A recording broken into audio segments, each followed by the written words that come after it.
Excellencies, Mr. Vice President, Ms. Bachelet, and esteemed panelists, I am honored to participate in this panel on an important questions related to my community, Rohingya, as well as my organization's missions to bring peace, justice, and human rights to Myanmar. Indeed, addressing the root causes of these decades-long gross human rights violations is vital, now more than ever. As we speak, the key perpetrators of these atrocities, the Myanmar military and security forces, are intensifying their brutality, including by launching airstrikes, committing arrest and detention, torture, sexual violence, and killing across the country.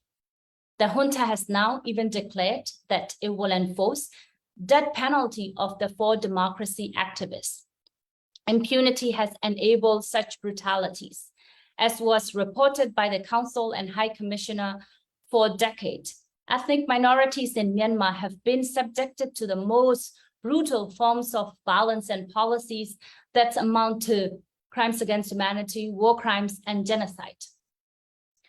For Rohingya, whose historical ties to the country have yet to be recognized by successive Myanmar leaderships, these acts have always amounted to genocide.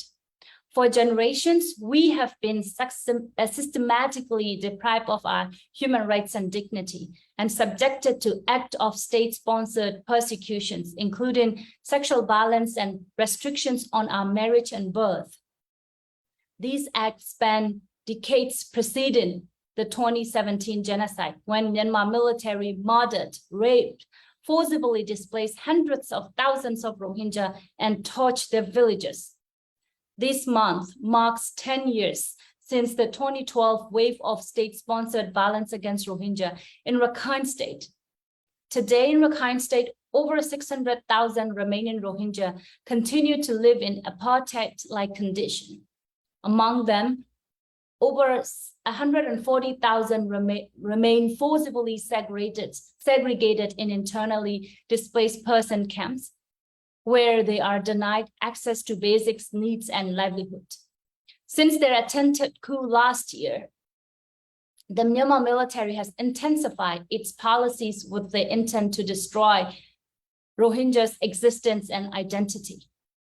As Women's Peace Network has reported, the junta is further restricting the community's basic human rights, including requiring Rohingya to obtain permission to travel within and outside of Rakhine State, and arresting those who allegedly violate such discriminatory policy.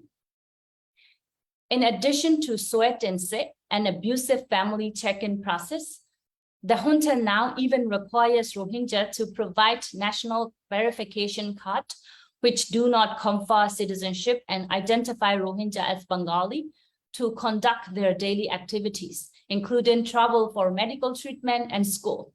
Those who cannot show this tool of genocide are required to provide at least 6 guarantors. My cousin in Rakhine State described to me that their situations is like living in an open prison.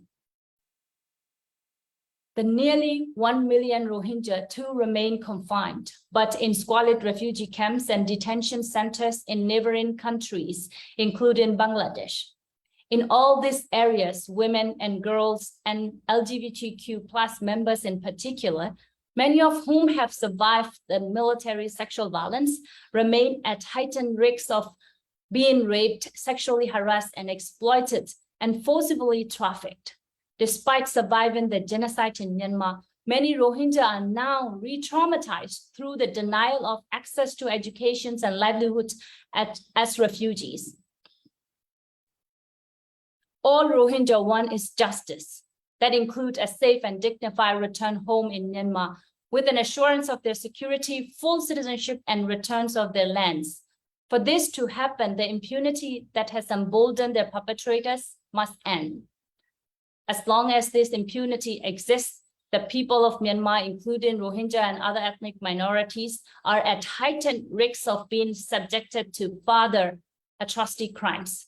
It is critical that the international communities pursues concerted and comprehensive actions to hold the Myanmar military accountable. Member states must ensure a court of law to prosecute the military, as the UN Independent Investigative Missions for Myanmar collects evidence and prepare a case. Those in the UN Security Council should uphold its mandates and refer Myanmar's situation to the International Criminal Court.